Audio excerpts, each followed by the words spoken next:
किसी ने क्या खूब लिखा है दोस्तों कि दूसरों की भावनाओं का सम्मान करें। आपके लिए शायद वो भावनाएं कुछ नहीं होगी, लेकिन उस व्यक्ति के लिए बहुत कुछ होती है। नमस्कार दोस्तों, मैं हूं प्रशांत और आप देख रहे हैं रियलिटी ऑफ लाइफ। एक व्यक्ति था जिसका एक सपना था कि वो कड़ी मेहनत करके एक अच्छी जॉब लगे और उसके बाद में वो खुद की अपनी एक कार खरीदे। उस व्यक्ति का कार खरीदने का सपना था। वो व्यक्ति कड़ी मेहनत करता गया, गांव के लोग भी उसकी तारीफ करते थे। वो बहुत मेहनत करता गया, बहुत मेहनत करता गया और एक दिन उसे सरकारी जॉब लग गई। और जब उसकी सरकारी जॉब लगती है तो वो फिर मेहनत करता जाता है और महीने के पैसे सेव करता जाता है और उसका कार लेने का सपना नज़दीक आने लगता है। लेकिन अचानक घर वाले उसको कहते हैं कि अब तुम्हारी शादी की उम्र हो गई, तुम्हारी शादी कर दी जाएगी। अब उस लड़के की शादी कर दी जाती है और शादी में वो पैसा सारा खर्च हो जाता है जितना उसने सेव किया था। लेकिन अभी भी इस लड़के की जो कार लेने का सपना था वो अधूरा था, क्योंकि वो कार नहीं ले पाया, क्योंकि उसकी शादी में सारे पैसे खर्च हो गए। अब वक्त बीतता गया, फिर लड़का मेहनत करता गया, पैसे सेव करता गया और अब उसको एक बच्चा होता है। अब जब बच्चा हो जाता तो कुछ पैसे और लग जाते हैं और पर उस वक्त उसकी वाइफ और वो उसका पति बहुत खुश हुए, यानी कि वो लड़का और उसकी पत्नी बहुत खुश हुए कि अब उनको एक बच्चा हुआ।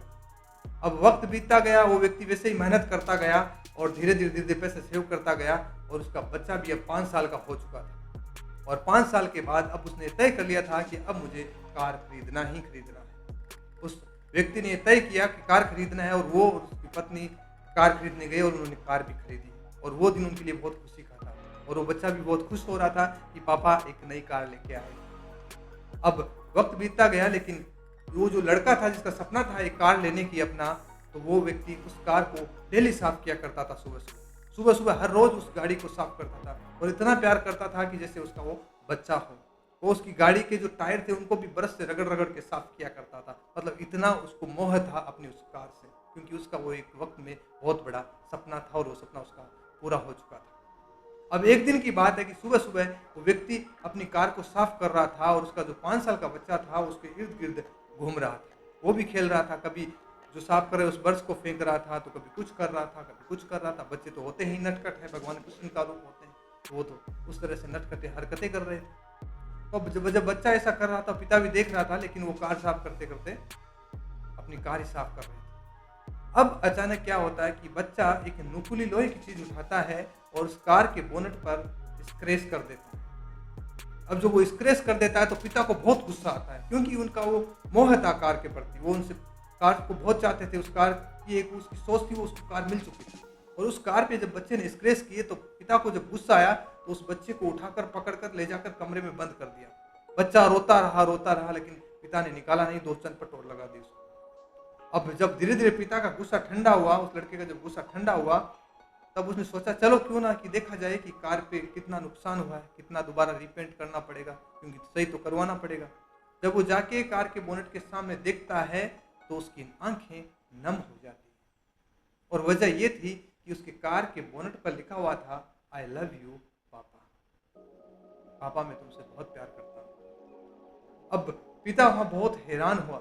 हालांकि उस पर स्क्रैच कर दिया था, लेकिन उसके पीछे की भावना कुछ और थी। वो पापा का प्यार जताना चाहता था। अब ये देखकर वो दौड़कर अपने बच्चे के पास जाता है, दरवाजा खोलता है, बच्चे को गले लगाता है, उसको सॉरी बोलता है। दोस्तों, ये छोटी सी कहानी हमें ये शिक्षा देती है कि कभी कभी हम किसी भी इंसान को बुरा बता देते हैं, ये जाने बिना कि उसकी भावनाएं क्या थी, उसके विचार क्या थे, उस बात को लेकर उसके पीछे की सोच क्या थी जो उसने किया था। जब भी हम किसी भी इंसान को गलत बताएं तो उसकी भावनाओं को हमें जरूर समझना चाहिए।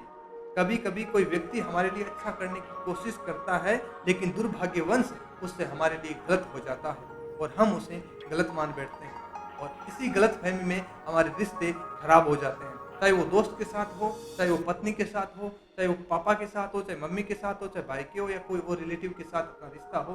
कभी कभी गलत फहमियाँ पैदा हो जाती है, हम उनकी भावनाओं को नहीं समझ पाते और हम उनको बुरा मान बैठते हैं। कभी कभी कुछ लोग हमें कहते हैं कि या हमारे रिश्तेदार या कोई हमें बोलता है कि ऐसा नहीं करो, वैसा नहीं करो, तुम ऐसा कर दिया, वैसा कर दिया। अगर वो हमें रोक टोक करते हैं और उनकी भावनाएं अगर अच्छी है उनके पीछे की, तो हमें उनकी बात को जरूर मानना चाहिए, उनकी बातों का बुरा नहीं मानना चाहिए। दोस्तों, इस छोटे से बच्चे ने ये सीख हमें दी है इस कहानी से। आई होप आपको इस छोटी सी कहानी से ये छोटी सी शानदार सीख जरूर मिली होगी। मैं हूं आपका दोस्त प्रशांत, एक बार फिर आपसे विदा लेता हूं। उम्मीद करता हूं नेक्स्ट वीडियो में इसी एनर्जी के साथ फिर मिलूंगा। सभी का